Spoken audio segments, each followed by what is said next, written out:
Bien. Alors donc, on va continuer sur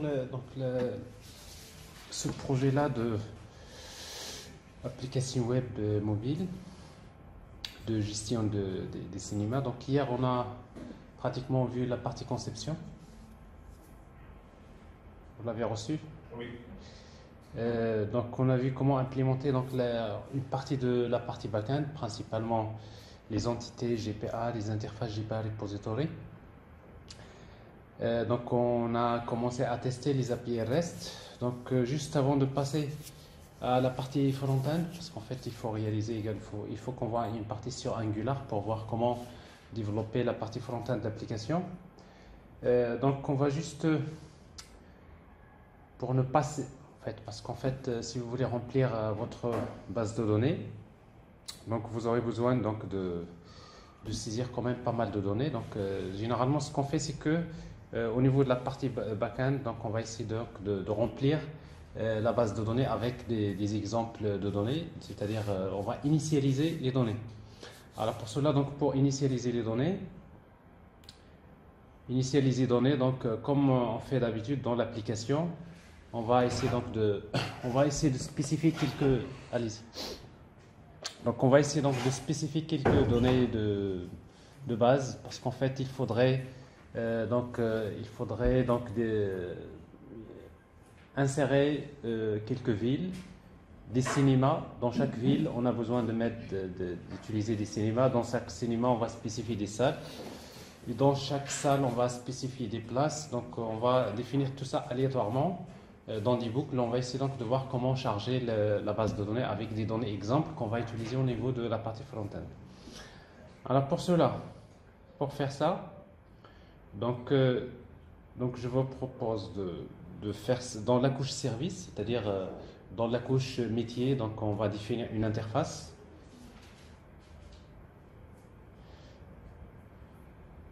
qu'on va appeler e-cinéma.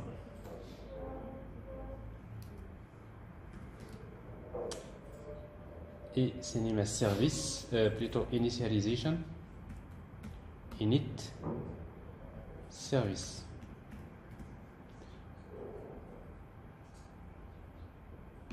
Alors tout ça dans le package service. Alors, en fait, dans cette interface, on va juste définir un ensemble de méthodes. Donc, on aura besoin d'une méthode qui permet d'initialiser d'abord les villes.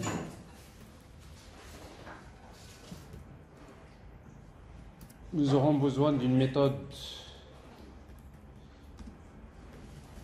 pour initialiser les cinémas. Donc on va définir quelques exemples d'instances de cinéma. Et pour chaque cinéma, donc on a besoin de spécifier les salles, n'est-ce pas? C'est dans l'ordre. Pour chaque cinéma, on a besoin de spécifier quelques salles. Les séances. Init salle. Effectivement, on a besoin d'initialiser les séances.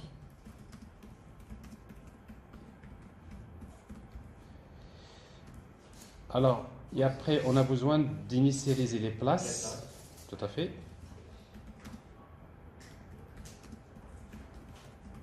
On va définir des places dans chaque salle.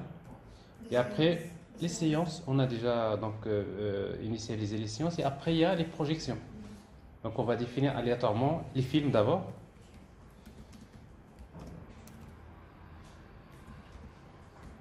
Film. Et on a besoin d'initialiser les données des projections.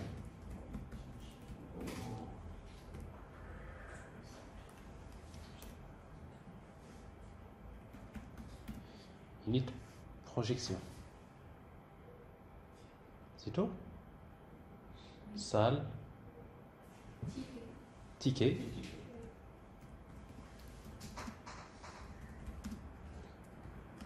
On va vendre des tickets.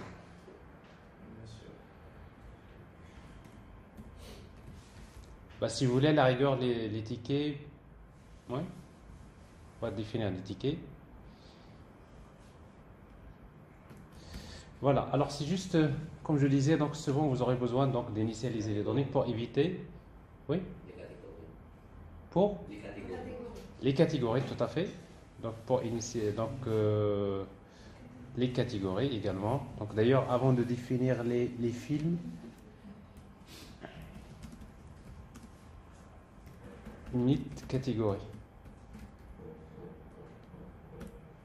Alors, si vous voulez les classer d'une manière générale, on va d'abord définir les villes. On définit des cinémas dans chaque ville. On va définir des salles dans chaque cinéma. On va définir des places dans chaque salle, dans l'ordre, si vous voulez. Donc, ça y est, on a défini donc le cinéma. Et après, on va définir les séances, peu importe, donc on peut les définir. On définit les catégories, on définit les films. Et une fois qu'on a ça, on peut commencer à définir des projections et après on va initialiser les tickets. Donc ça c'est un peu logique. Monsieur, initialiser film. Les, voilà, init, film.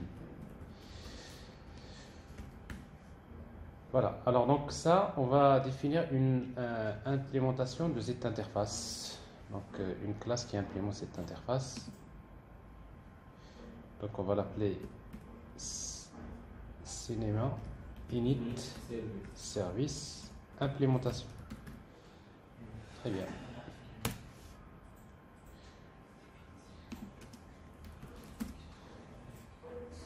On va implémenter implements et cinéma service.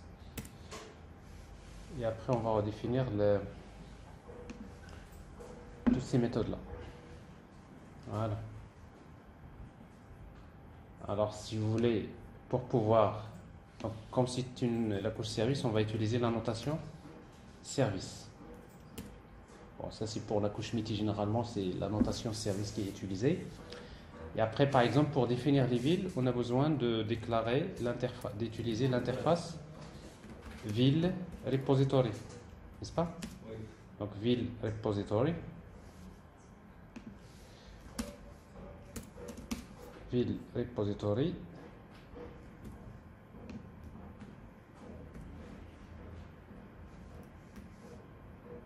Alors pour faire l'injection des dépendances, vous utilisez AutoWired. Voilà. Alors si vous avez ville repository, on va définir quelques villes. Alors on va peut-être utiliser, je vais utiliser une liste. Comment? Donc méthode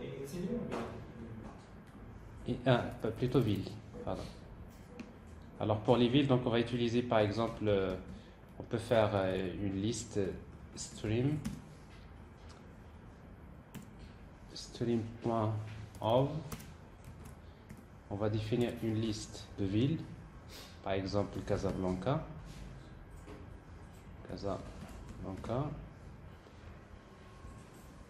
J'ai Marrakech. J'ai Rabat. J'ai Tanger, par exemple. Point for each. Alors j'ai une liste de villes for each pour chaque ville V. Je vais insérer avec Cinema Repository. Non, c'est ville. Ville repository. Save. Je vais enregistrer une ville. New ville. Alors j'ai un constructeur avec les paramètres. Donc le ID c'est nul. Le nom de la ville c'est V. Si vous voulez, on peut faire un peu plus simple, c'est-à-dire pour chaque ça, on va utiliser ville pour ne pas utiliser le constructeur avec paramètres. Égale new ville, je crée une ville avec un constructeur sans paramètres. Tout ce qui m'intéresse pour le moment, c'est ville.setName. Le nom de la ville, c'est V, n'est-ce pas? Et après, ville.save V. Il y a quelque chose qui cloche.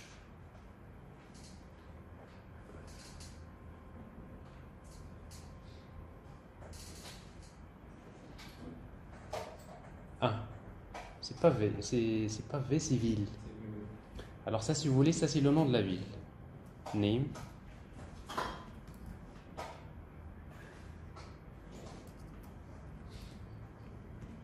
Pour ne pas avoir de confusion. Ici, donc, je vais enregistrer la ville. C'est bon? Donc, c'est-à-dire quand on va appeler dans le init ville, donc il va nous initialiser les villes. Donc, ça, c'est la première.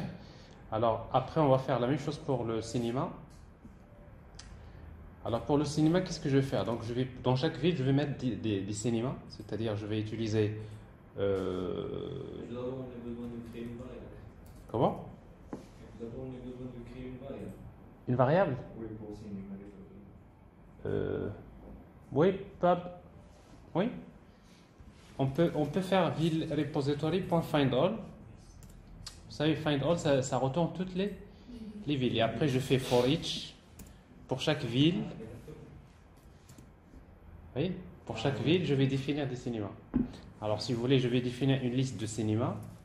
Ici.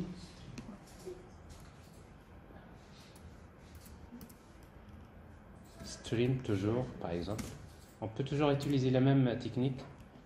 Stream.org, j'ai un stream de chaîne de caractères.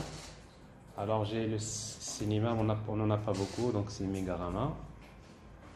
Megarama.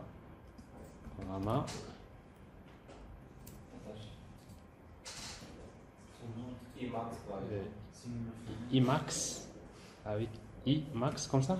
Oui. Ok. I majuscule. Et quoi d'autre? Phonon.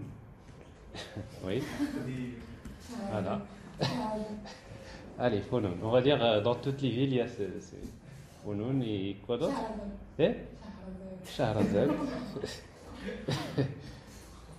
Shahrazad. Etc. Nous avons des cinémas comme ça. Il y avait Dowlies, n'est-ce pas? Ça s'écrit comme ça? Voilà. Alors, donc nous avons une liste de cinémas, on va faire for each. Pour chaque cinéma.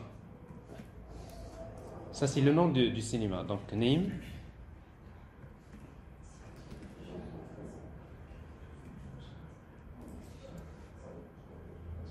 Pour chaque cinéma, qu'est-ce que je vais faire? Donc je vais créer un objet cinéma. Cinéma égale new cinéma.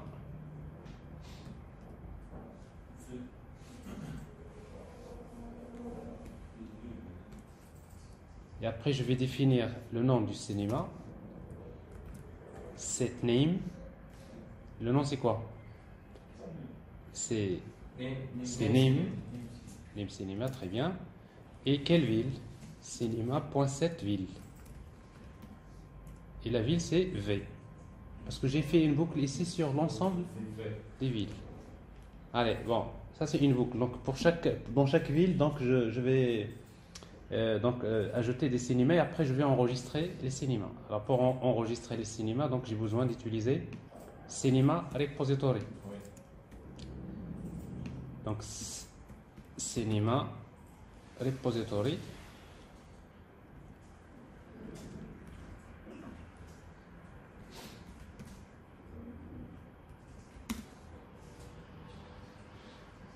Voilà, alors pour cinéma. Après, on fait la même chose pour les salles. N'est-ce pas? Donc ça veut dire que je fais pareil ici. Sauf que pour les salles, donc je vais prendre maintenant pour tous les cinémas. Donc, alors je reprends, je fais parfois des copier-coller. Alors qu'est-ce que je vais faire? Donc je vais prendre dans tous les cinémas, c'est-à-dire cinéma repository, find all, for each, pour chaque cinéma. Ce que j'ai fait ici, donc pour chaque cinéma, je vais ajouter le nombre de places, le nombre de salles. Cinéma.set nombre de salles. Alors pour le nombre de salles, on va faire ça aléatoire. Donc on va dire les salles donc entre 3 salles de 2 à 5 salles. Allez, 3 à 5 salles. 3 à 10 salles. C'est-à-dire, on va utiliser ces 3 plus math.random multiplié par 7. Parce que si c'est random égale à 1, c'est 7, plus 3, c'est 10, minimum 0, c'est 3, entre 3 et ça. Alors, il faut convertir en int.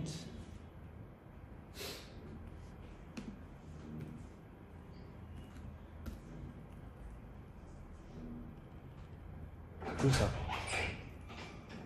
Pas oublier les parenthèses.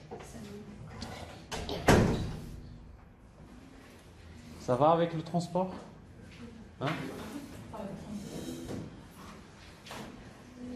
Donc, voilà. Donc, ça, c'est le nombre de places, le nombre de salles. Alors, maintenant, ce que je vais faire, c'est le nombre de salles. Donc, pour chaque... Donc, je vais faire une boucle.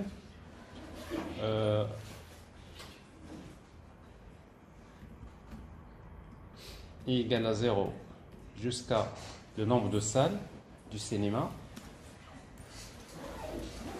Point get nombre de salles.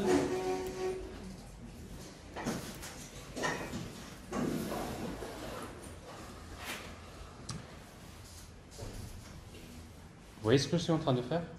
Donc pour le nombre de salles aléatoire, je vais créer une salle. Salle égale new salle et salle.set name. Alors le nom de la salle, on va lui donner un nom. Alors pour le nom, on peut par exemple donner des... Voilà, SI, tout à fait. Oui? Je n'ai pas compris la ligne, c'est le nom de cinéma. Alors en fait, ici, moi je voudrais définir le nombre de salles dans chaque cinéma d'une manière aléatoire. Donc ce qui fait, je voudrais que le nombre de salles soit compris entre 3 minimum, 3 salles minimum, et maximum 10 par exemple. Alors pour faire ça, donc je fais 3 plus. Alors si vous faites math.random, random ça retourne un 0, un nombre entre 0 et 1. Entre 0 et 1, c'est un nombre réel, entre 0 et 1. Alors si vous multipliez par 7, ça veut dire que vous avez un nombre entre 0 et 7. Donc c'est-à-dire que si c'est 0, donc on aura 3. Si c'est 7, on aura 10. Voilà. Donc c'est juste une cuisine. Mais normalement, le nombre de salles, c'est pas nous qui va le générer. Non, mais c'est juste des données pour éviter. Donc, c'est-à-dire, en fait, je suppose qu'au départ, donc j'ai un ensemble de données. C'est juste pour éviter de passer beaucoup de temps à saisir les données. Donc, on va dire, au départ, nous avons un certain nombre d'enregistrements qui sont insérés dans la base de données. Mais après, vous pouvez, dans votre interface, avoir des formulaires, ajouter des salles, supprimer des salles, des trucs comme ça. Donc, ça, vous pouvez le faire. Mais ce que je suis en train de vous montrer là, ça fait partie des bonnes pratiques de développement parce que souvent, quand vous avez un modèle, vous allez définir des méthodes qui permettent de remplir la base de données avec des données. Et comme ça, vous passez directement à la gestion des données. Donc ça, c'est des choses qui se font. Alors, donc la salle, on va l'appeler salle plus i, n'est-ce pas? Alors le i, on va dire i plus 1. Pourquoi? Parce que le i commence par 0. Alors salle.set cinéma. C'est quoi le cinéma? C'est celui-là, cinéma. Salle. On peut faire la même chose, set nombre de places. Ok?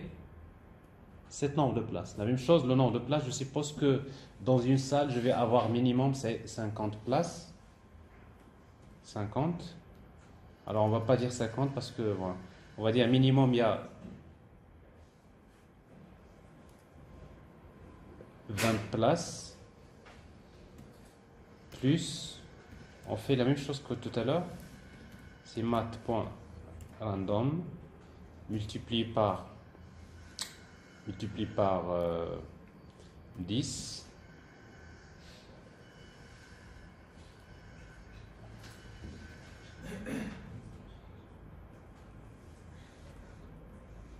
Voilà. Alors ça veut dire que le nombre de places minimum, minimum par exemple, voilà, on va dire 15 places. Maximum 20 places.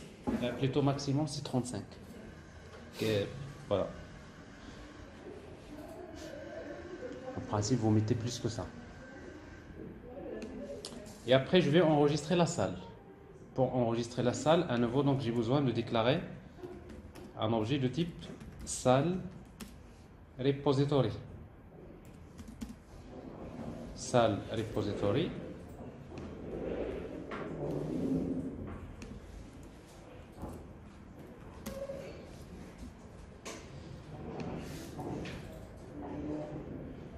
Alors, bon, je fais la même chose pour ne plus reprendre ça. Donc, j'aurai besoin également de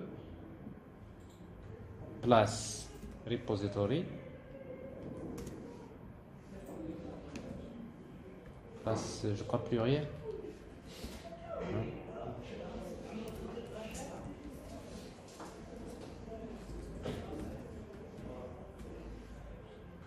Donc, place repository.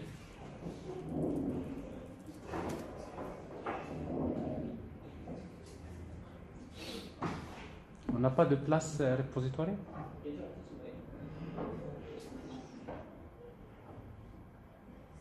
Si? Pals.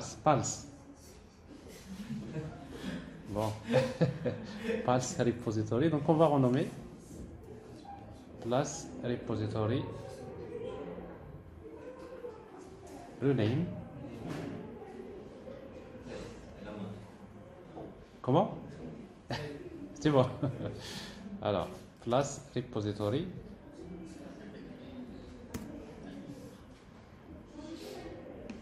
Alors, quoi d'autre?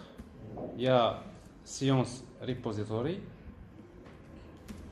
Science repository. Science repository.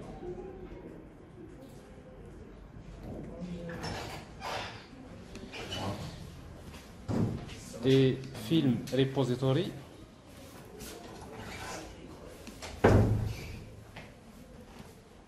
Film repository.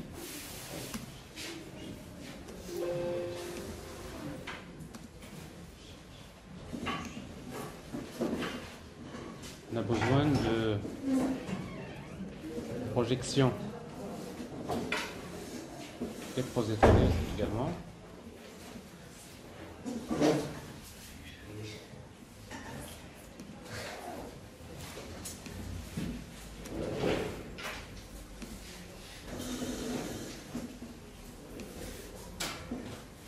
Science repository, on a fait. Quoi d'autre?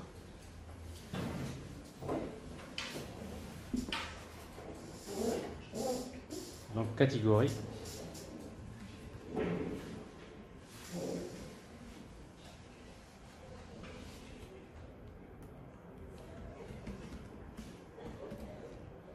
Alors catégorie repository.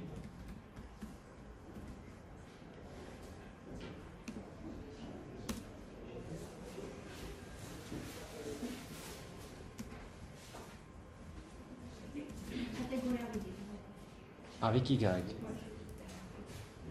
Alors là, on mélange le français et l'anglais, donc on ne sait plus quoi faire. Alors, catégorie, repository.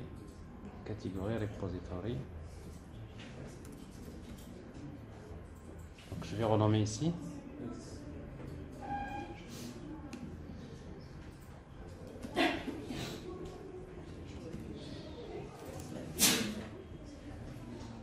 Bref. Donc voilà, donc nous avons ajouté donc les salles, les villes. Ensuite, nous avons ajouté dans chaque ville, on a ajouté des cinémas. Dans chaque cinéma, on a ajouté des salles. Il faut les enregistrer maintenant. Salle repository .save salle. Et après, maintenant, dans chaque salle, on va ajouter des places. On fait la même chose. Donc, j'ai salle repository find all for each. Pour chaque salle, je vais créer les places. Mais pour créer les places, donc j'ai déjà défini le nombre de places dans chaque salle. Donc ça veut dire que je peux faire également i égale à 0 et inférieur salle point get nombre de places. Alors pour chaque place, je vais créer une place. Donc place égale new place.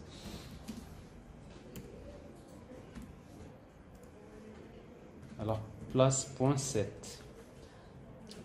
Alors longitude, latitude et tout ça, donc pour le moment je les fais pas. J'ai besoin juste de spécifier le numéro de la place. Numéro de la place. Bon, ça peut être i plus 1.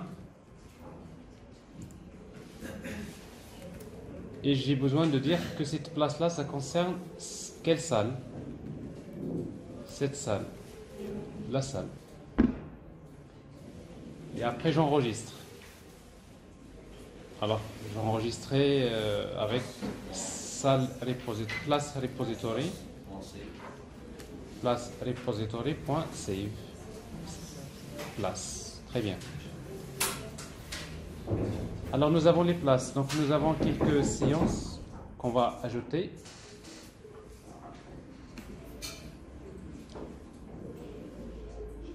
Alors si vous voulez, on peut déjà tester, donc c'est juste pour vous montrer l'intérêt de ce qu'on est en train de faire, avant d'avancer. Donc j'ai ici l'application.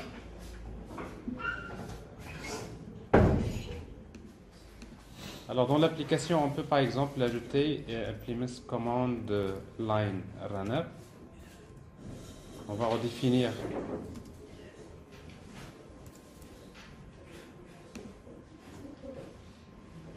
la méthode start. Et tout ce que j'ai besoin ici d'utiliser, c'est l'interface. Voilà, service. Cinema init service. Init service. Et après, on va utiliser hotwired. Et après, je vais demander au démarrage de l'application de faire cinema init service. Point.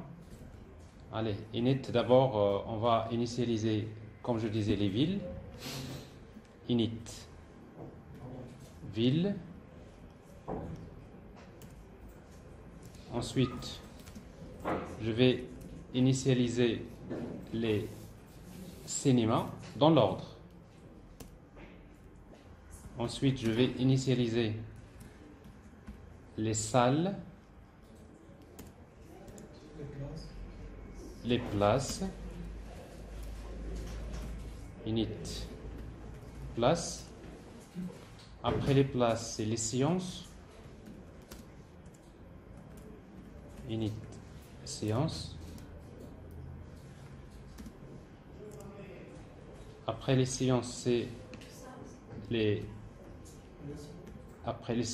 films, par exemple, les catégories. Init catégorie. Oui. Les salles. Oui. Ça c'est quoi? C'est séance. Tout à fait. Après, c'est les films. On va initialiser les films.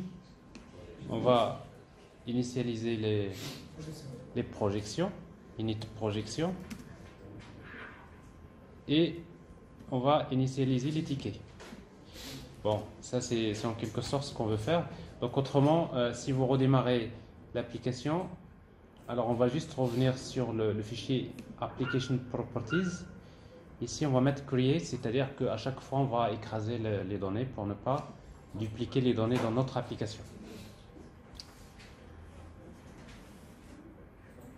Alors, je vais exécuter l'application. Voilà.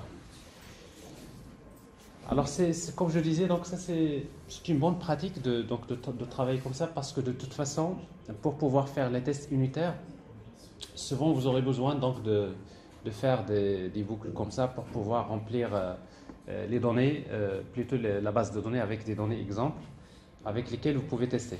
Alors après, si vous faites localhost 8080/ville, alors vous voyez donc que nous avons, dans notre cas, nous avons défini les villes Casablanca, Marrakech, Rabat, Tanger. Après maintenant, dans chaque ville, si vous mettez par exemple ville /1 /cinéma /1 cinéma, alors ça c'est pas bon, ça veut dire qu'il n'y a pas de cinéma dans la ville. Alors ici, donc je vais regarder la base de données d'abord. Est-ce que les données sont bien insérées?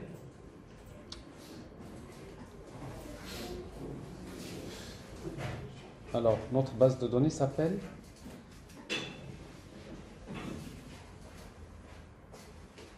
DB Cinéma 2. Alors, donc, ce que nous avons pour le moment les villes. Les villes sont là. Ensuite, les cinémas. Il n'y a pas de cinéma. Alors, ça veut dire qu'on a oublié d'initialiser le cinéma au démarrage. Init. Ouais, il est là. Alors, dans Init Cinéma, je crois, on a oublié de faire un save. Voilà, c'est ça. Vous avez fait tout sauf l'essentiel. Donc, cinéma repository.save cinéma. Bon, ça, c'est cinéma tout court. Voilà. Et je réexécute.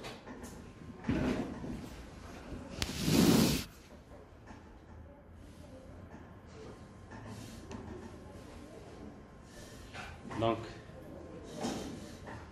j'ai les cinémas, ils sont là. Alors vous voyez donc pour chaque ville, la ville 1, j'ai des cinémas, la ville 2, bon c'est les mêmes cinémas que je définis dans toutes les villes. Et après après cinéma, donc j'ai les salles. Donc vous voyez le nombre de places, c'est quelque chose qui est aléatoire. J'ai etc. Alors si je reviens ici, donc ce qui est intéressant, donc quand vous dites la ville 1 /cinéma, donc je vois ici que par exemple dans la ville la ville 1, donc j'ai des cinémas. Et dans chaque cinéma, par exemple cinéma 1 Simigarama par exemple, alors si vous mettez /salle, ici vous avez les salles qui se trouvent dans le cinéma, y compris donc vous voyez donc le nombre de places ici. Et encore si vous faites j'ai la salle par exemple 2, dans la salle 2 je veux les places, donc salle 2/2/place, voilà, j'ai les places. Moi c'est un peu la logique des choses pour éviter de saisir des données, mais c'est plus pratique de passer du temps à faire ce genre de travail. Alors maintenant on va le compléter, parce qu'il nous reste quand même les projections, il faut voir comment on va insérer tout ça. Donc j'ai les salles, j'ai les places, les séances. Alors pour les séances, donc on va utiliser donc alors pour les séances, on va définir la même chose, stream of. Je vais définir des séances une séance par exemple à midi, une séance par exemple à 15h, 13h, 15h. Je définis une séance à 17h, une séance à 19h par exemple, 19h.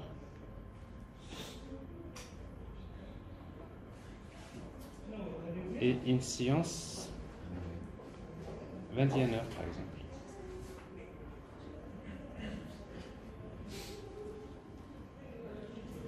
Alors for each, pour chaque séance S, on va créer une séance. Séance égale new séance. Alors séance point 7. La seule chose qui nous intéresse, c'est leur début. Mais attention, ici donc leur début c'est une date. Alors pour ici donc c'est une chaîne de caractères, donc on va utiliser date format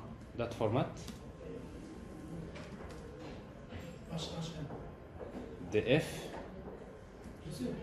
égale new simple date format. Simple date format et après on va spécifier que le format c'est plutôt ici c'est pas voilà, c'est l'heure HH de point MM minuscule. Oui, tout à fait. C'est tout. Ça c'est le format qu'on spécifie là. Donc ici on va utiliser c'est date format point parse. Date df date format point parse. Parse quoi S. Alors date format il nécessite de faire un try catch. La séance dépend de la durée de film. De quoi? La durée de film. Par exemple, Non. si le film a Non, depuis hier, je vous réponds toujours à la même question, parce que c'est la troisième fois que vous la posez. Alors, en fait, la séance, c'est juste un planning. Vous savez, par exemple, ici à l'école, vous dites les séances. Quelles sont les séances? Il y a la séance de 9h, n'est-ce pas? Il y a une séance 11h, il y a, etc. Oui, donc c'est des séances. Mais après, la durée du film, il est dans le film. La date de la projection, elle est dans la projection. Ici, juste on définit donc des séances comme ça. Comment on peut l'utiliser? Comment? On peut l'utiliser. On peut utiliser quoi? C'est créé. Non, on va les utiliser dans la projection. Donc pour vous, une séance, on définit que la date début. Par exemple, si vous dites j'ai acheté un ticket pour la séance de 17h. C'est pas. Mais après la date, il est où? Il n'est pas dans la séance. C'est la question qu'elle a posée hier. La date, le jour, la date, c'est dans la projection, n'est-ce pas? Dans le ticket. Parce que si vous avez un ticket, c'est pour une projection. Dans la projection, vous avez la date, n'est-ce pas? Et dans une projection, vous avez un film. Et si vous allez vers le film, vous trouvez la durée du film. Ah, d'ailleurs, on l'a oublié ici. Donc, quand on a ajouté les films, on n'a pas encore ajouté les films. Non, on va le faire. Mais monsieur, pour les séances, par exemple, lorsqu'on regarde un programme, les séances de ce jour-là ne sont pas les séances d'un autre jour. Parce que on commence à 10h, par exemple. Si le film a une durée de 2 heures, donc la séance prochaine, c'est après 2 heures. Si le film contient 1 heure, donc le début de séance, c'est après 1 heure. Non, mais généralement, les cinémas, ils organisent leur planning. Il y a des séances, si vous voulez, vous pouvez définir. Si tu veux ajouter une séance chaque heure, tu peux la programmer. Tu vois? Mais après, quand tu crées une projection, celui qui va créer une projection, il va dire cette projection-là, c'est dans telle séance. On aurait pu carrément supprimer la classe séance, n'est-ce pas? Et on ajoute directement dans la projection la date début, plutôt l'heure début. C'est tout. C'est ce qu'on est en train de faire, vraiment. Juste, on est en train de séparer. Mais après, s'il y a par exemple, on veut faire une projection dans une séance qui ne fait pas partie de ça, ben, on va ajouter une séance. Donc ça veut dire que les séances, c'est juste une manière de planifier. C'est quand vous faites avec un emploi du temps, vous dites, par exemple, vous, dans votre emploi du temps, vous trouvez la séance 8h30, n'est-ce pas? Vous trouverez, etc. Mais il se peut parfois que vous commencez à 9h30. N'est-ce pas? Et dans ce cas-là, logiquement, il faut créer une autre séance qui commence à 9h30. Mais ce n'est pas vraiment C'est pas la science qui va changer le. Si vous voulez, cette science qu'on est en train de définir, c'est vous aurez pu carrément la supprimer en ajoutant tout simplement à la projection, vous lui ajoutez leur début, c'est tout. Alors donc voilà, donc science repository point save.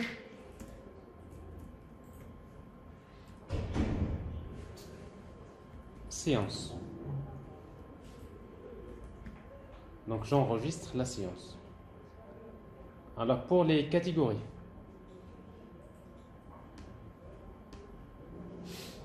Bon, je vais définir quelques catégories de films. Alors quand on en a parlé hier, donc histoire, action, fiction, drama, etc. For each, pour chaque catégorie, bon, à nouveau, donc on va créer une catégorie,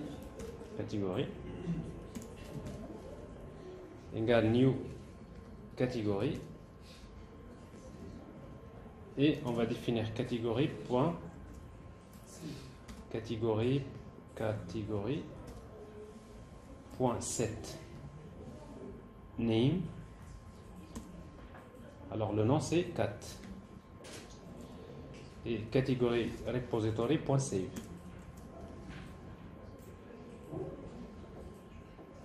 Catégorie.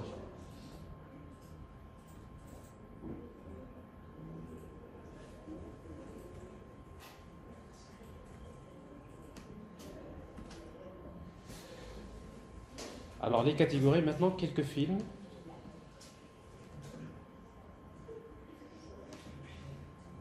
Alors pour les films, on va définir une liste de films.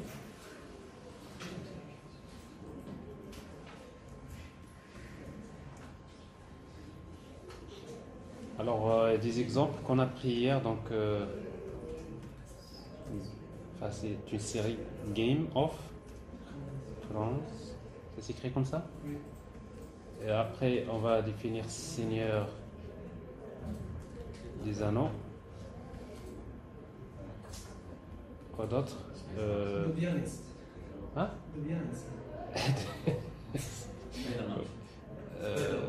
Allez, Spider-Man, Iron Man. Yeah, c'est vrai ça, Iron Man. Man. Catwoman.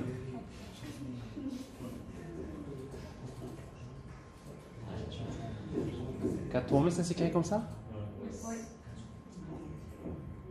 Bon, etc. Bon, j'ai quelques films. Après, il faut chercher des photos pour ces films-là. Parce qu'il faut les afficher dans l'interface. Les affiches. Attendez, j'ai quelques photos ici de films. Dans le dossier statique, past. Alors dans le dossier statique, donc j'ai quelques films ici. Alors, j'ai 12 hommes en colère.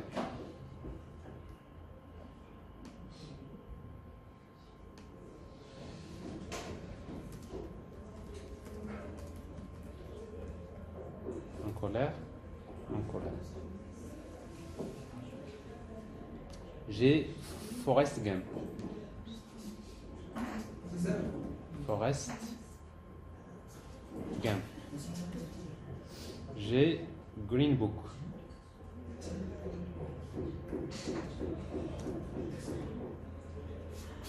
J'ai la ligne verte.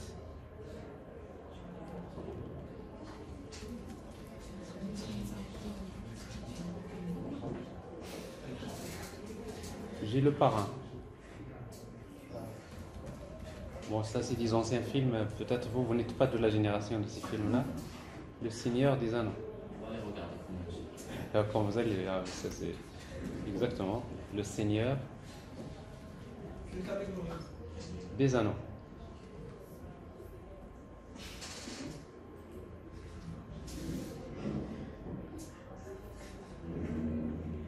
Bon, alors ça c'est des films. For each.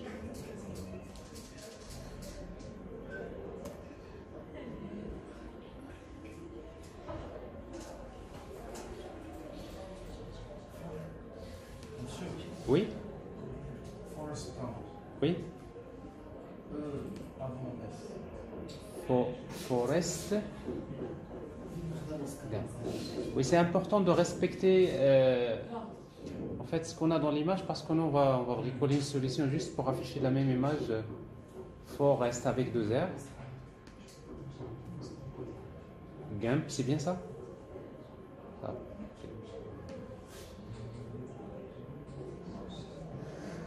Alors pour chaque film, F, des seigneurs de 12 ans. des an... Bon, on corrigera, on peut renommer, il n'y a pas de problème. Alors, ici donc, j'ai besoin donc d'utiliser F.7. Je crée d'abord un film. Film.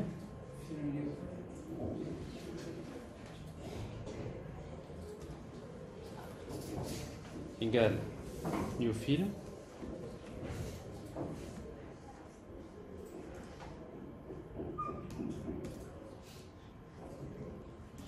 Et après film.set, le titre, on le connaît. Le titre c'est F. Alors ça, si vous voulez, c'est le titre T. Film.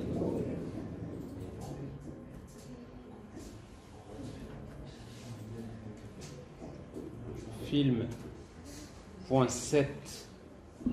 la date de sortie, bon, peu importe, description, la durée du film.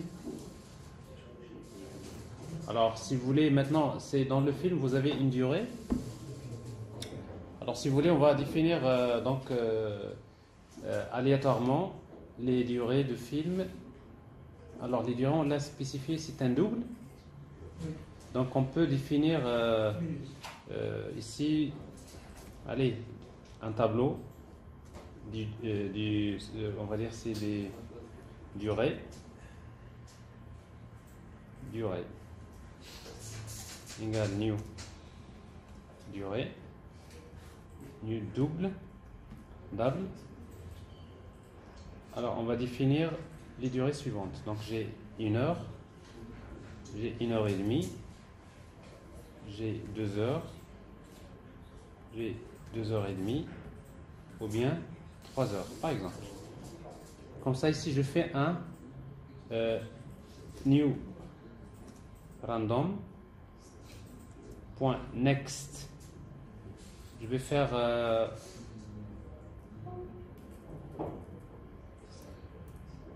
c'est les durées. C'est un tableau. Alors ici, donc l'index, je vais faire un random. C'est-à-dire, après, vous pouvez utiliser new random, par exemple. Point next int.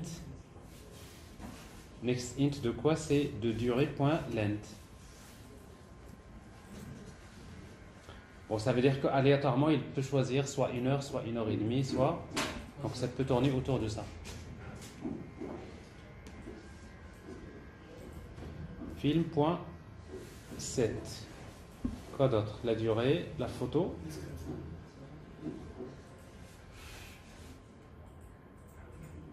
Alors pour la photo, on va utiliser le même. On va supposer que on va utiliser le même truc, c'est-à-dire le même titre, n'est-ce pas? C'est peut-être film. Monsieur, comment on peut afficher une photo? En fait, dans notre cas ici, on suppose si on connaît le nom de la photo et après on va la chercher dans le dossier statique. On travaille sur un autre projet, on a trouvé des difficultés pour afficher ça. Là, on va en parler si vous voulez. Quand on arrivera à cette partie-là, on peut en discuter. Bon, il existe plusieurs solutions. Mais si vous faites titre photo, donc si vous ne voulez pas garder les espaces et tout ça, il faut faire... alors comment supprimer les espaces? Il faut utiliser point replace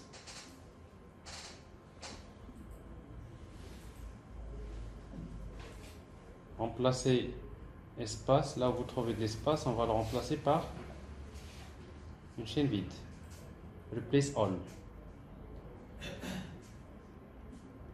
Vous voyez ce que... Donc, c'est-à-dire que ici, je suppose que je vais supprimer les espaces. Mais là, ça suppose qu'il y a un seul espace. Mais si vous voulez faire...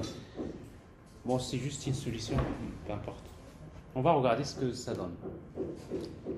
Alors, cette photo.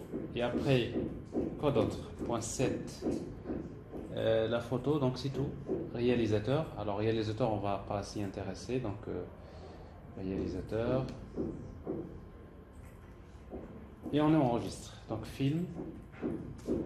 La catégorie. Ah. Pour quelle catégorie? Tout ça. Alors, pour les catégories, donc, nous aurons besoin de déclarer d'abord la liste des catégories. Liste catégorie. Donc, catégorie égale catégorie repository point find all. J'ai toutes les catégories ici. Et là, je vais définir le film point set catégorie. Je vais définir une catégorie aléatoire, c'est-à-dire je vais dans le tableau catégorie, je vais dire get. Je veux la catégorie aléatoire. Aléatoire, donc à nouveau, vous pouvez utiliser random.nextInt de catégorie.size. Donc, c'est-à-dire on va chercher un nombre aléatoire. Donc, je prends une catégorie aléatoirement. Et on enregistre le film. Film repository.save film. Alors, il nous reste encore deux choses. Les projections. Alors, pour les projections, qu'est-ce que je vais faire maintenant pour chaque... Alors, les projections, c'est là où il faut faire toute la... Donc, on va dans chaque ville, n'est-ce pas? Je vais utiliser d'abord ville repository point find all point for each pour chaque ville. Dans chaque ville, je vais parcourir les cinémas. Donc, c'est-à-dire ville.get cinéma.for each.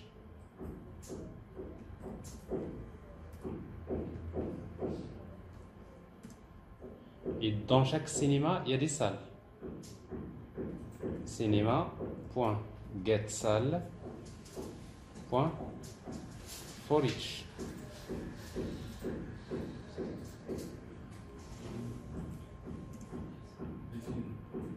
Et dans chaque salle, maintenant, on peut définir des projections. Alors, dans chaque salle, on va définir des projections. Alors, pour les projections, on va définir une projection pour chaque programmé dans chaque...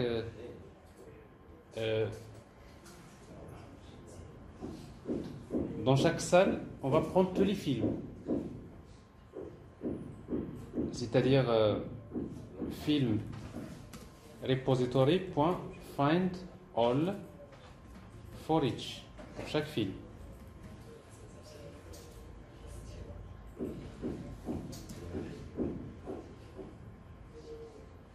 Alors si vous revenez à votre diagramme de classe, vous avez la projection, il dépend de tout ça, n'est-ce pas? Une projection, et après, dans chaque séance. Chaque film pour chaque séance. Donc c'est-à-dire qu'encore j'ai séance repository point find all for each pour chaque séance je vais définir une projection. Projection. Alors il faut faire attention parce que projection, il y a plein de classes projection. Projection de... Voilà, c'est notre classe projection. Égale new projection.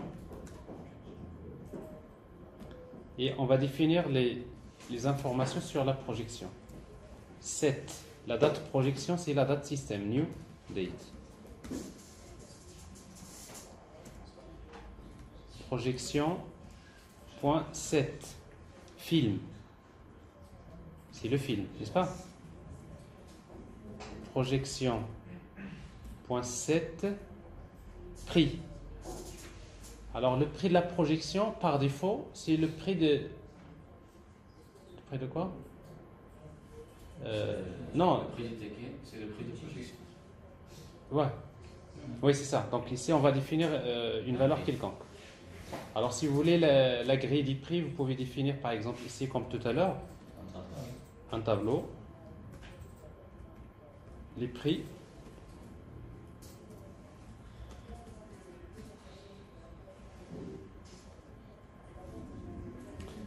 Alors ici donc on va définir les prix, par exemple la grille, donc il y aura des prix de 30, il y aura un prix de 50 dirhams, 60, 70, 90 jusqu'à 100 dirhams. Donc ici donc je vais utiliser à nouveau donc c'est les prix de directement de quoi? Random.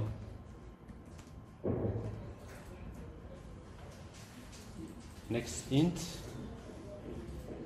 les prix point length.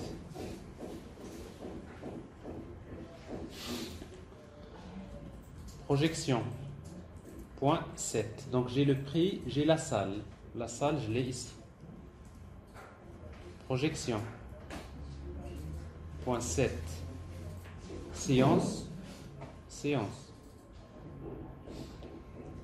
Projection. Point 7. Ça y est. Ticket, c'est après. Et on va enregistrer la projection. Projection repository. Point save. Projection.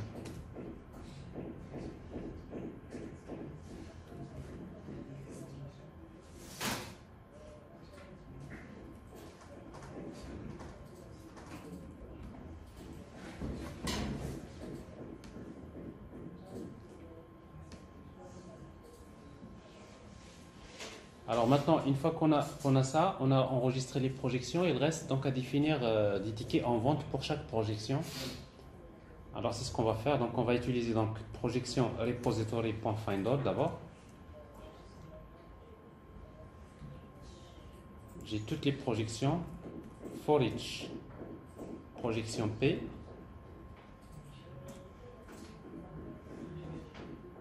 Alors maintenant, on voudrait définir combien de tickets. Normalement, combien de tickets, c'est le nombre de places qu'il y a dans la salle, n'est-ce pas? Okay. C'est-à-dire, on va faire une boucle for int i égale à 0, i inférieur à, c'est la projection P, point get salle. Donc, je connais la salle de la projection. Et plus, c'est pas salle, c'est point get salle, point get nombre de places.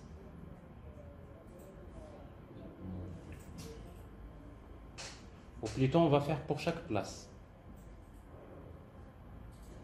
Donc, c'est-à-dire, on va utiliser p, point get salle, point get place.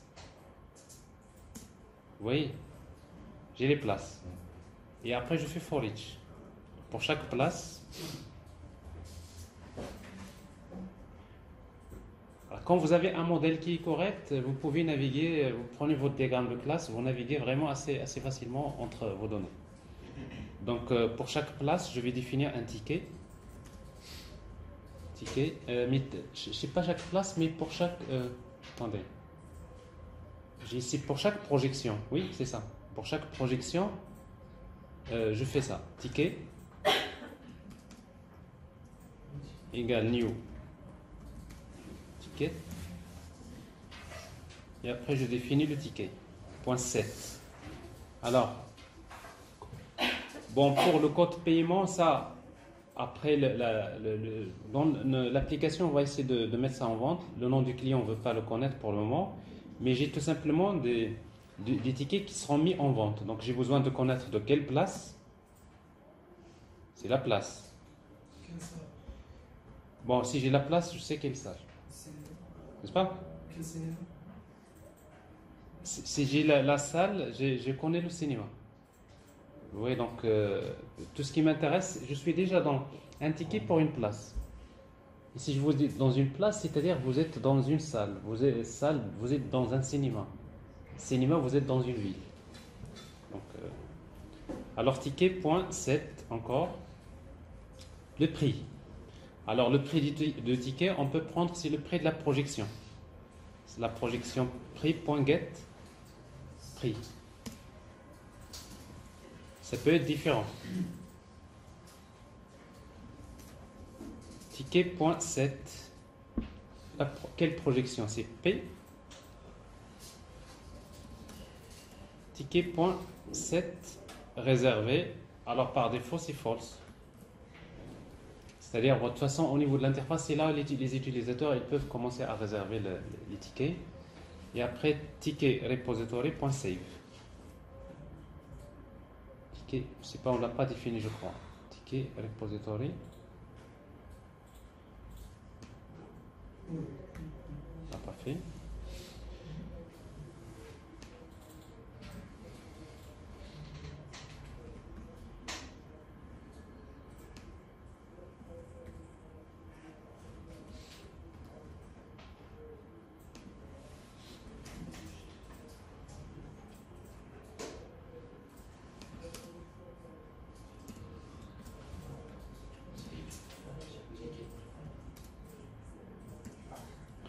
Très bien. Alors ça c'est ticket. Alors ça c'est... On va regarder si ça marche déjà. Alors si ça marche... Bon, quoique donc vous prenez souvent un quart d'heure souvent dans un projet pour faire des choses comme ça. C'est très important parce que pour faire les tests unitaires, il faut alimenter les données avec des données comme ça, aléatoires. C'est très pratique. Alors il y a des erreurs. J'imagine que... Alors ici, donc, nous avons un petit souci, donc je m'en doutais. Est-ce que vous vous rappelez l'histoire de Lazy Eagle, hein? On en avait parlé, ben c'est un peu ce qui se passe ici. C'est que, alors quand vous dites, notamment, je crois, dans les projections, quand vous dites ville, find all, donc ça c'est bon. Et quand vous dites ville get cinema.forEach, parce qu'on est dans la même. En fait, ici donc vous avez les méthodes sont transactionnelles par défaut. Donc ici si vous mettez transactional. Alors quand vous dites transactional au niveau de la classe, ça veut dire que toutes les méthodes sont transactionnelles. C'est-à-dire, forcément, à chaque fois que j'appelle une méthode, begin transaction, et à la fin, je fais un commit ou bien rollback, tout dépend, n'est-ce pas? Alors, est-ce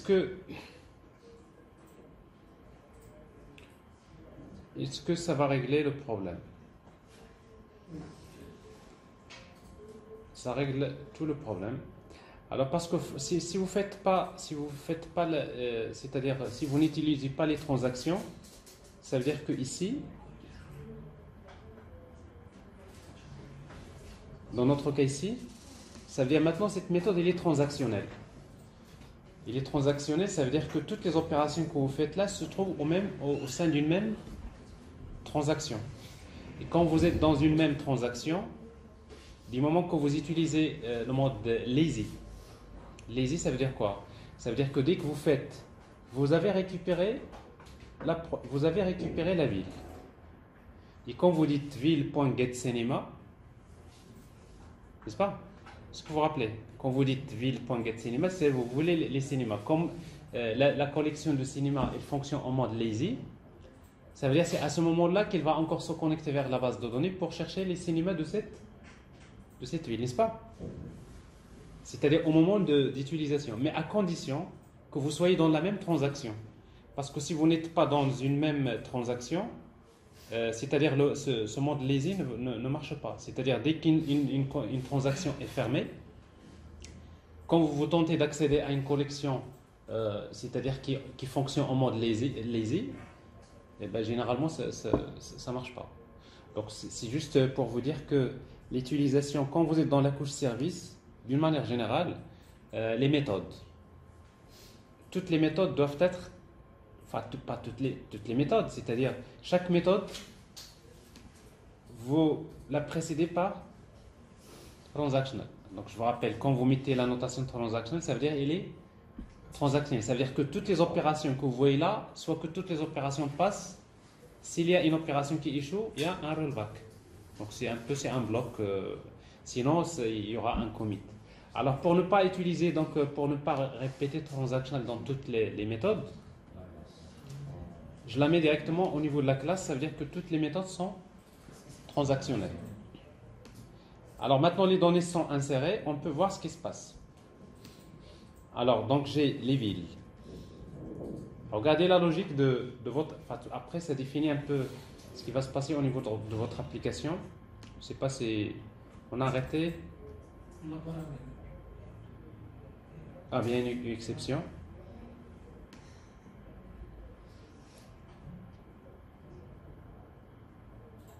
Il y a une exception. Donc tout à l'heure, on n'a pas attendu jusqu'à la fin. Alors ici, could not, il ne peut pas exécuter.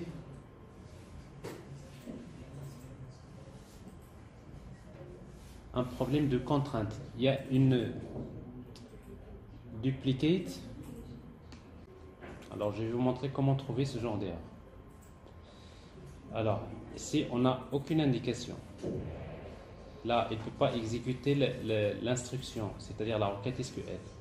Il ne peut pas exécuter la requête SQL. Là, nous avons une information sur à quel niveau on va chercher.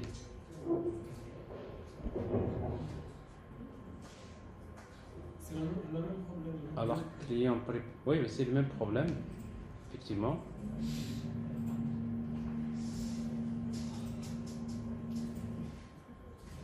Cinema Application. Mais Cinema Application, on peut savoir dans quelle méthode. C'est dans les tickets. Donc, c'est-à-dire que nous avons un problème dans la méthode ticket. Alors, on va regarder. C'est un problème de relation. On va régler ce problème-là. Bon, alors maintenant, bon, il y a toutes les données sauf les tickets. Alors maintenant, on va regarder qu'est-ce qui se passe ici. Nous avons dû oublier quelque chose. Ok. Alors, pour les tickets, qu'est-ce que nous avons fait? Celui-là, c'est Init ticket. Alors ici, donc, find all, donc projection. J'ai toutes les projections. p.getSal, getPlace for each, pour chaque place. Alors ticket, je crée ticket, donc je lui associe la place, le prix, la projection P.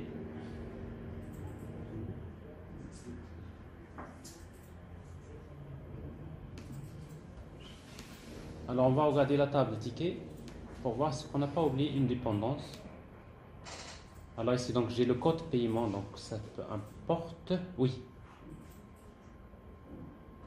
Le problème c'est ça, c'est en fait, regardez, hier, oui, tout à fait. Alors hier, c'est tu nous as posé cette question-là, comment en fait mettre un index Oui. Mais ça pose des problèmes. Donc tu nous as dit comment créer un index unique, n'est-ce pas? Oui. Alors ici, effectivement, donc on a créé un index unique, d'accord? Mais après, comme la valeur par défaut c'est 0, donc il ne l'a pas accepté. Donc on n'a pas trop lu le message. Donc ça veut dire que ici, pour le code de paiement, ici, donc si vous voulez garder les valeurs par défaut 0, alors on va juste autoriser la valeur nulle. Ok? Non, on peut pas. Nul. Donc non, il va mettre 0 par défaut. Donc ce qu'on va faire pour régler ce problème, on va supprimer l'index unique. Normalement, ça doit être unique. Sinon, on va définir une valeur par défaut, n'est-ce pas? C'est-à-dire le code de paiement, mais le code de paiement, On peut générer quelque chose à random. si vous générez random, il faut s'assurer que vous n'allez pas tomber sur le même, parce que là, il n'accepte pas, n'est-ce pas? On peut faire un boucle, Vous pouvez incrémenter, mais on ne veut pas définir de valeur ici. Donc normalement, on devrait le garder. On voudrait le garder nul, mais comme c'est une valeur qui est définie, alors qu'est-ce qu'on va faire? Proposez-moi une solution. En fait, la solution la plus simple, c'est de revenir vers ticket. Et on Et c'est add unique. Hein? Comme le logique de commande, parce qu'il saisit le même code, donc le paiement s'effectue. Oui, mais On peut générer une liste de chiffres, comme ça. vous pouvez le faire. Non, mais le code de paiement, on ne peut pas le savoir au début. Le code de paiement, c'est pour nous, le code de paiement, c'est quoi? L'utilisateur, il va payer, il a un code qu'il va saisir pour dire que voilà comme ça, il peut imprimer son ticket. Donc ça veut dire que le code de paiement, on ne peut pas le connaître dès le départ. Quand on crée un ticket en vente, on ne connaît pas le code de paiement. Le code de paiement. Est-ce qu'on peut faire comme le logique du commande? Les commandes, lorsque tu saisis une commande, tu reçois une réduction. Oui. Donc j'ai posé une question, est-ce qu'on peut faire comme cette logique? Oui, vous pouvez. Oui, on peut effectivement. Ça peut être. Ça peut être correct. Pour le moment, on s'est arrêté sur juste un petit détail technique. Alors ce détail technique, il faut le comprendre. C'est que nous avons utilisé le code paiement, il est unique, n'est-ce pas? Et comme on ne veut pas définir sa valeur par défaut, donc la valeur qu'il va garder par défaut, c'est 0. N'est-ce pas? Et après, ici, si il garde 0, il peut pas, en fait, on ne peut pas créer des tickets qui ont la même valeur 0. Donc, c'est soit qu'on met ici false, pour le moment, et après, on va chercher une solution pour la suite, n'est-ce pas? Ou bien, tout simplement, vous ajoutez, il y a ici, nullable égale à true. Alors, si vous mettez nullable égale à true, c'est-à-dire que il accepte les valeurs nulles. N'est-ce pas? Alors maintenant, s'il accepte les valeurs nulles, c'est-à-dire qu'il faut... Parce qu'en fait, nous, quand on crée l'objet, le problème, c'est qu'on a utilisé ici un int. Si on avait utilisé un integer, comme ça,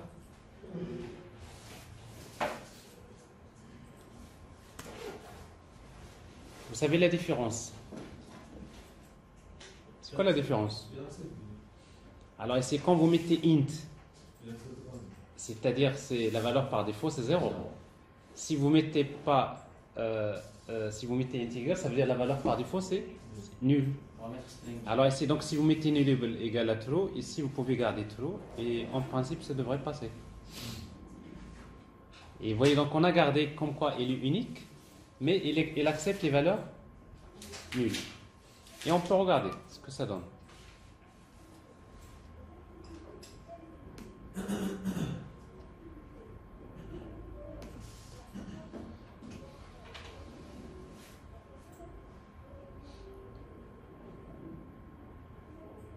Donc, cinéma. Alors ici,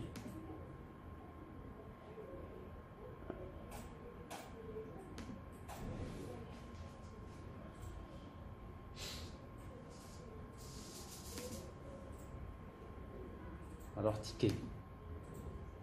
Alors, vous voyez, ça marche. Alors, nous avons cette fois-ci le code de paiement, c'est la valeur par défaut, c'est nul. Il est unique, mais il accepte les valeurs nulles. Mais pour utiliser ce système-là, donc vous voyez, donc, au lieu d'utiliser int, nous avons dû utiliser integer, parce que integer c'est un objet. Integer c'est un objet alors que l'autre c'est une primitive. Donc voilà, donc si vous voulez, pour le moment la meilleure solution c'est d'utiliser cette solution-là. Elle est unique, donc au départ on ne définit pas la valeur par défaut, donc sa valeur c'est nul, donc ça va passer. Donc ça veut dire que notre système maintenant, on a pratiquement notre partie back-end, il est fini, il est terminé. Donc on peut faire un test. Regardez. Donc qu'est-ce qu'on peut exploiter à partir de ces API REST? Donc je peux connaître les villes.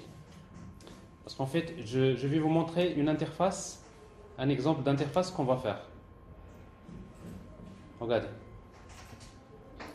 Notre cinéma va ressembler à ça. Par exemple, notre application. Alors ici, donc, nous allons afficher la liste des villes.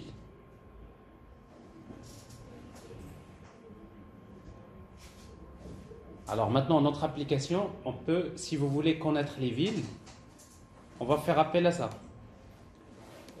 Localhost/ville. Donc vous avez la liste des villes, il n'y a pas de problème. Ensuite, à chaque fois que je sélectionne une ville,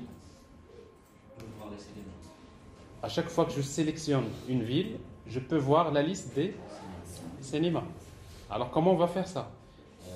Alors si je connais la ville, donc ici /ville/ par exemple 1 /cinéma, il n'y a pas de problème. J'ai les cinémas d'une ville. Ensuite,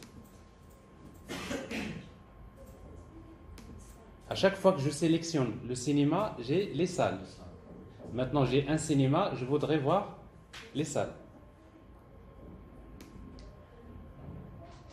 Alors j'ai un cinéma, donc ici cinéma par exemple 1, c'est Megarama /salle.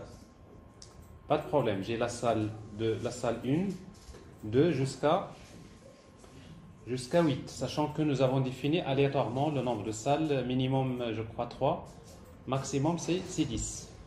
D'accord? J'ai les salles. Maintenant,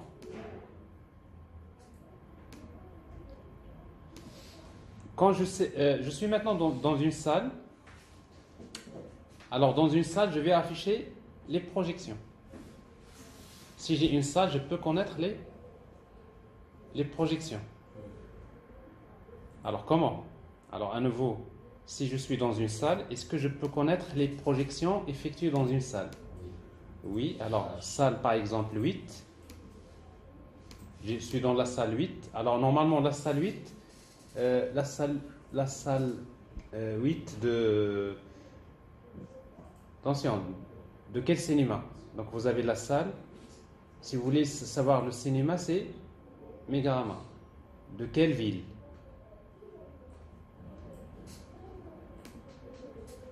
Casablanca. Donc nous avons bien, c'est-à-dire notre API REST, il gère les relations entre les données. Donc je reviens vers la salle. On a dit donc que c'est la salle 1 par exemple. /projection. Ça marche. Alors donc j'ai les projections dans une salle. La date projection, le prix de la projection. Mais maintenant, dans une projection, j'ai la projection 1. Dans une projection, je peux connaître quel film? /film. Vous voyez, donc le film, c'est 12 hommes en colère. Je connais la séance. C'est quelle séance? Alors là, nous avons un petit problème parce que nous avons gardé, nous n'avons pas gardé que le temps dans leur début. N'est-ce pas? Nous avons la date le temps, ce qui fait ce que nous avons fait tout à l'heure, ça n'a pas bien marché. C'est-à-dire le date format que nous avons utilisé, c'est pas bon. Alors pourquoi c'est pas bon? Si on revient à la science,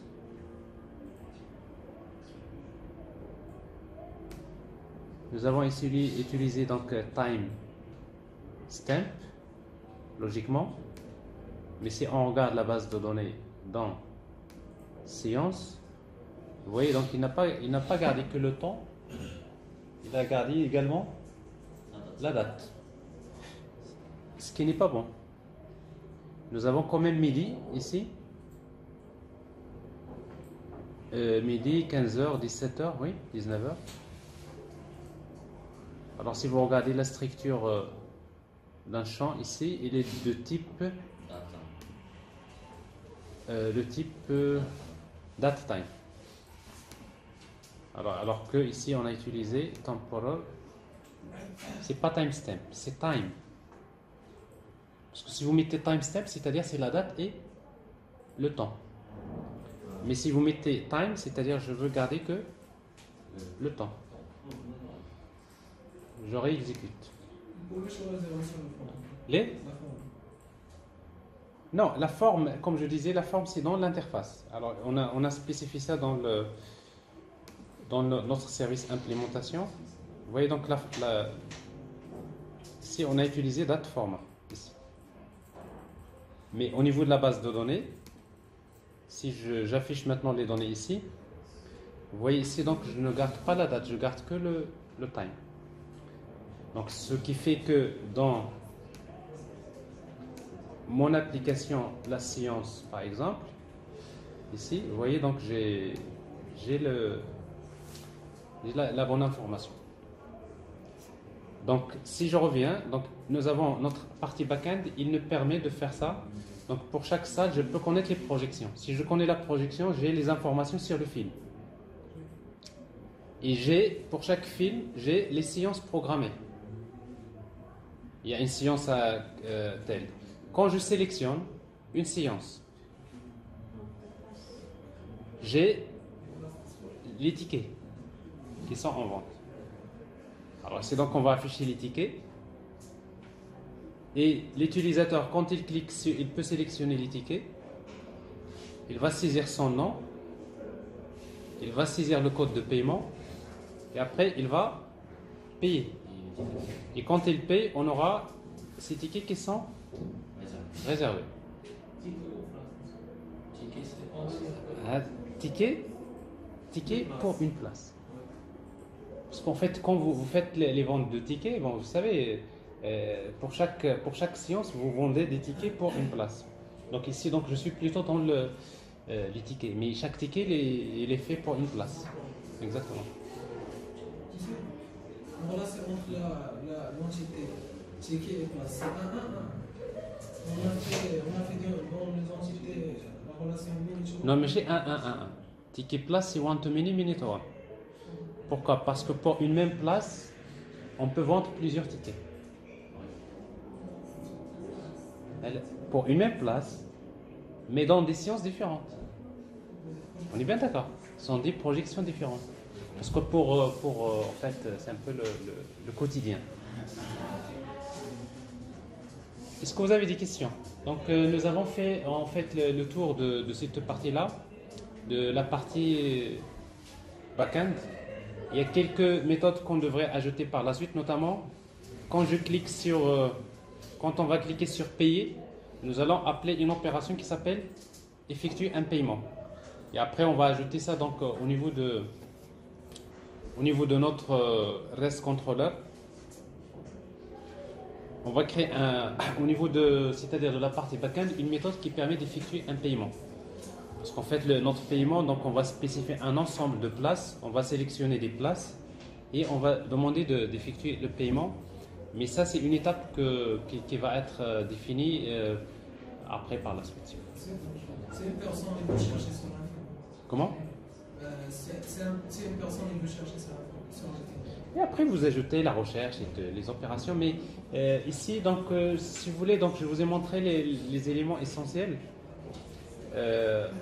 C'est-à-dire chercher quelque chose dans ce sens-là. Mais après, bon, vous aurez d'autres fonctionnalités, chercher des films, chercher des salles, etc. Donc, est-ce que vous avez des questions? On va prendre la pause. C'est ça votre question. Donc on va prendre la pause. Et après la pause, donc je vais vous faire une présentation sur Angular Framework. Donc pour vous donner les concepts de base. Parce qu'après, par la suite, ce qui va rester, c'est la partie front-end. Vous allez nous envoyer ce vidéo? Non? C'est beaucoup. Hein? C'est beaucoup aussi de... Oui, je vais vous donner tout ça. Donc, vous inquiétez. Ben, ça, je le fais pour vous, c'est pas pour moi. Donc, je vais vous donner. On va travailler des choses ensemble, mais après, chacun va se débrouiller. Donc, je vous donnerai un peu les parties qu'on va travailler aujourd'hui. Il faut juste patienter.